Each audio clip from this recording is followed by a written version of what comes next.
તો આપણે અટાણામાં ક્યાં ભાઈબંધમાં કેટલી તાકાત છે ને જોવા આવીએ છે ભાઈ. તારી ઉંમર કેટલી છે ભાઈ? મારી 20 વર્ષ. તારી કેટલી ઉંમર? 25 વર્ષ. 25 વર્ષ. તારી ઉંમર કેટલી છે? 22 વર્ષ. તારી? હું તો નાનો ભાઈ, મારા મોઢામાં દૂધની વાય ચાલે. તો આ બધાની જેટલી ઉંમર હોય ને બરોબર છે. આ તમે જોઈ શકો છો કે આ બધાની ઉંમર થી અલગ અલગ છે, પણ શરીરમાં છે પાવર કેટલો છે ને એ જોવા માટે આપણે પંજો લડાવવાના છે બરોબર છે. પંજામાં જે હારશે ને એ બહાર નીકળી જાય, જે જીતશે ને એ સેમીફાઇનલમાં આવશે. તો અત્યારે શ્યામ ને ધવલ વચ્ચે તારા ફાઇટ છે, તમે જોઈ શકો છો. હાલો ભાઈ લડાવો પંજો. હમણાં કોણ જીતે ખબર પડે. હાલો ખબર પડી જાય બાપુનો પાવર કે ધવલનો એટીટ્યુડ કે બાપુનો પાવર. હાલો લગાડો 2 3. હાલો ધવલ હારી ગયો. હાલો શિવાજી થોડા થઈ ભાઈ. તો હવે પરબત ને પટેલ ની વાત થાય. હવે ભૂરો ને પટેલ લગાડશે, એમાંથી જે જીતશે ને એ ફાઇનલ માં આવશે. મેં જીતી ગઈ છે. નહીં બરોબર જ છે, બરોબર. હાલો લગાવો. નહીં કાઈ વાંધો નહીં. હાલો ફટાફટ હાલો લગાડો. હાલો સિરિયસ નહીં હારવા નથી, પોતાનો પાવર યુઝ કરવાનો. ચાલો સ્ટાર્ટ 1 2 and 3 સ્ટાર્ટ. અરે ગજબ બેજતી હે યાર, ગજબ બેજતી. તો સેમીફાઇનલ માં આ બે આવ્યા છે. આ બે એમાં જીતશે ને. હવે આ બે માંથી કોણ જીતે જોઈએ. હાલો ભાઈ લગાડો. પટેલ આવી જા. તો આ બે માંથી હવે કોણ જીતશે ને એ જોવાનું રહે. શ્યામ જીતશે કે પટેલ જીતશે? પટેલ નો પાવર કે શ્યામ નો પાવર? હાલો તો 1 2 and 3 સ્ટાર્ટ. પટેલ જોરદાર, શ્યામ જોરદાર. પટેલ ચીટિંગ કરી ભાઈ નો આરે. ચીટિંગ કરી. રિવ્યુ પાછો કરો.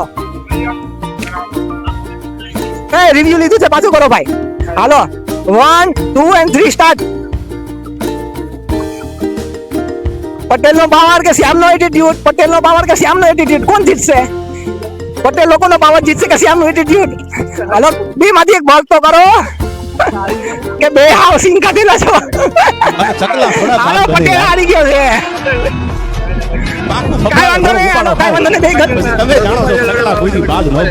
વાંધો નહીં. તમે સેમીફાઇનલ માં હું આવું છું તો તમે મને જોડે મારા શ્યામ માંથી કોણ જીતશે? હાલો પટેલ તો હારી ગયો ને. ઓ સોરી, પટેલ જીતી ગયો હે. તો પટેલ જીતી ગયો છે, મારે પટેલ પંચો લડાવવાનો છે. હાલો પકડ ભાઈ. હાલો હાલે. હા તો ભાઈ હવે જોઈ લેજો ભાઈ. હવે પટેલ ને ગોપાલ માંથી કોણ જીતે છે સેમીફાઇનલ માં તમે જોયો. પટેલ જીતી ગયો છે. હાલો પટેલ હવે જીતી ગયો છે. હા શ્યામ હારી ગયો છે. આમાંથી કોણ જીતી ગયો? હાલો તો આમ તો સિરિયસ જેટલી તાકાત હોય મને કાઈ ખબર નહીં લાગે. રેડી હાલો રેડી સ્ટાર્ટ 1 2 3. હવે આ મામલો મેદાનમાં આવે તેથી તને ખબર પડે સમાજની વાતમાં કોઈ સમાધાનમાં માનતો નથી. મારી આબરૂ કોઈ આવી જાય ને પછી એનું સમાધાન ન હોય. સેમીફાઇનલ ચાલુ. તો ભાઈ મેં ધવલને કરા દીધું કે ભાઈ ઇમોશનલ ન થતો હું હારીએ તો મને દુખ નહીં લાગે ભાઈ. તારો આમ તો મારે તારો જેટલો પાવર હોય ને એ બધી માટે કાઢી દે. મને લાગે ને હવે કોઈ પણ પ્રકારની ચીટિંગ થવી ન જોઈએ. આપણે પબ્લિક દેખાડો ને પબ્લિકનો પાવર વધારે. હાલો તો હાલો 3 2 and 1. સમય આવે ને તેથી ઓળખાણ દેવી પડે રાજભા. ઘણા એમ કે એકચ્યુઅલી હવે ફોરવર્ડ થઈ જવાય, એકચ્યુઅલી હવે આ બધા ઝઘડા ના કરાય, તમારા અગાસી ઉપર પથારી કરીને વિયા જાય યાર. બરોબર છે. મેં બહાર કર્યું પણ એ હારી ગયો છે. હવે ખબર નહીં સાચું ખોટું ભગવાન જાણે. હું જીતી ગયો છું. હાલો હવે આપણે પાર્ટી દેવાની થાય છે.